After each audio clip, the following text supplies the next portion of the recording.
Greetings everyone, let us now discuss the binomial theorem.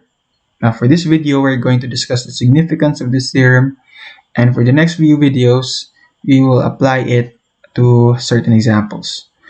Okay, so let's start. The binomial theorem is an efficient method to expand binomials with higher powers. So as you know, if we take the binomial a plus b and raise it to a power n, it becomes harder and harder to expand this binomial as n increases. Now let's take a look at the examples here.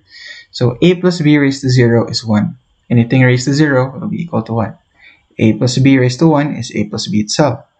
A plus b squared is a perfect square trinomial, a squared plus 2ab plus b squared, and a plus b cubed, a cubed plus 3a squared, b plus 3ab squared plus b cubed. So it gets harder and harder as n increases. Now let's take a look at the patterns that we see here. So as you can see, let's start with this third row right here, the perfect square trinomial. We have here a squared. Take a look at the exponent of a squared. Exponent of a squared is 2. This is actually our n.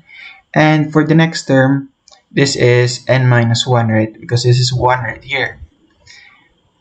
And for the last term, the exponent of a is actually 0. There's no a here, so that should be a raised to 0. That would be 1.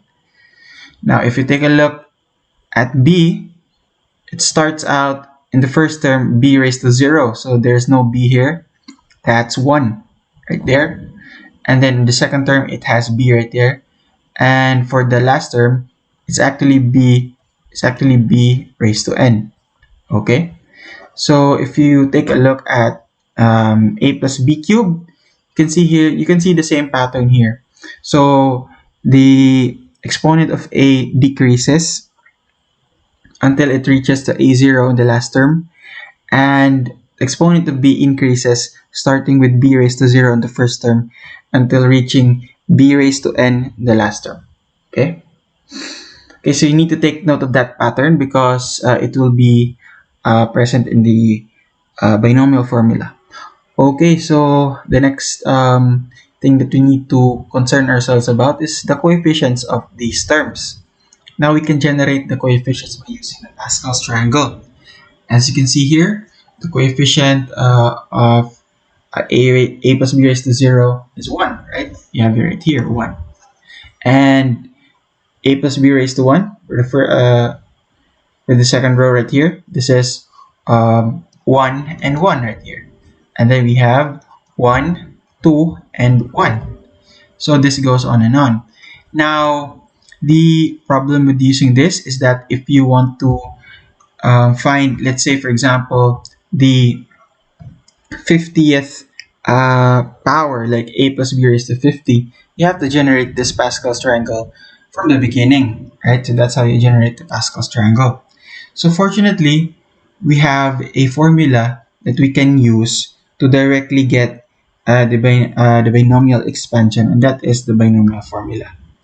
Now, before diving into the formula itself, it's good to know about the combination formula. In fact, it is necessary because this is what we're going to use to find the coefficients of each term in the expansion. Now, if you want to learn more about this formula, the combination formula, you can read about permutations and combinations. Okay, now it's time to go to the formula itself. So, binomial formula for n, a positive integer. So, a plus b raised to n is equal to the summation from k is equal to 0 to n right here. And then, as you can see right here, we have the combination formula, and the pattern that we saw in the expansions in the previous example. So the a starts out with the maximum n minus 0 exponent, and then b here is k because it starts out with b0 and then it ends up becoming bn in the last term. Okay, so that's it for this video. We will use this formula in the next few videos through examples. And yeah, so thank you for watching this video, and I will see you in the next videos.